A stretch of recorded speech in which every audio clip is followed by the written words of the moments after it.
C'est un savoir-faire dans lequel la France excelle depuis le XVIIIe siècle, la rubannerie autrement dit, la création et la fabrication de rubans, ornements indissociables des grandes marques. Le secteur emploie 3000 personnes aujourd'hui qui travaillent avec des techniques de pointe à l'élaboration d'un produit de plus en plus recherché, même à l'étranger. C'est le grand format de cette édition. Il est signé Catherine Rougerie et Pierre Beretta. Du rouge, du bleu, du bordeaux, du vert. Les rubans des paquets cadeaux sortent le grand jeu. Ils finissent pourtant mal, en général. Quand vous recevez un cadeau, qu'est-ce que vous en faites des emballages? Eh bien, je les jette, parce que j'ai la manie de tout jeter. Moi, je jette directement. Je vais à la poubelle. Mais parfois, des rescapés. Ça fait partie du cadeau, c'est décoratif, c'est bien fait, c'est joli. Du coup, voilà, on les conserve. Joli et même haut de gamme.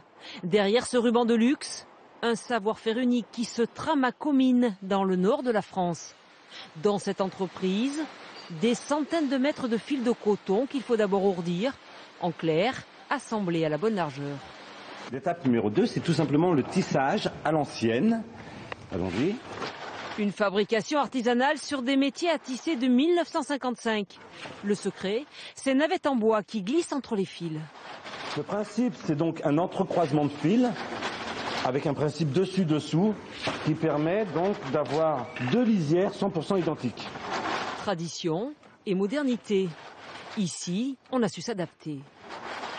Nous sommes sur la dernière génération des métiers à tisser. Donc ici, on prend directement les bobines de fil et on va directement fabriquer le ruban. Le gros avantage, on va beaucoup plus vite, environ 20 fois plus vite. Et tout est automatique. Tout est automatique. Tisser et réparer les machines. Beaucoup ont appris le métier sur le tas, de père en fils. La ville de Comines était-elle considérée comme la capitale mondiale du ruban utilitaire pour les emballages? Aujourd'hui, cette PME de 40 salariés est l'une des rares survivantes. Ses atouts, des coloris à l'infini, des impressions au dixième de millimètre. C'est une impression en relief de rure laquée, donc sur un support voilé, qui est différent que sur le coton. Vous voyez cette brillance, cette finesse, c'est du travail de style. En 2013, l'entreprise a dépassé les 8 millions d'euros de chiffre d'affaires. Cosmétiques, joaillerie, maroquinerie, près de 1000 clients en France, sans compter les acheteurs étrangers. Où est-ce que partent tous ces rubans? Écoutez, tous ces rubans partent à l'exportation, car nous réalisons plus de 40% de notre chiffre d'affaires à l'export. Celui-ci, par exemple, est prévu pour la Belgique. Ce ruban-ci est prévu pour l'Italie. Et celui-ci, prévu pour un des nouveaux pays émergents, Dubaï. Qualité des impressions en relief or, très recherchée par ce pays, et qui nous permet d'avoir un développement à fort potentiel. L'ouverture d'un bureau au Japon est prévue d'ici la fin de l'année.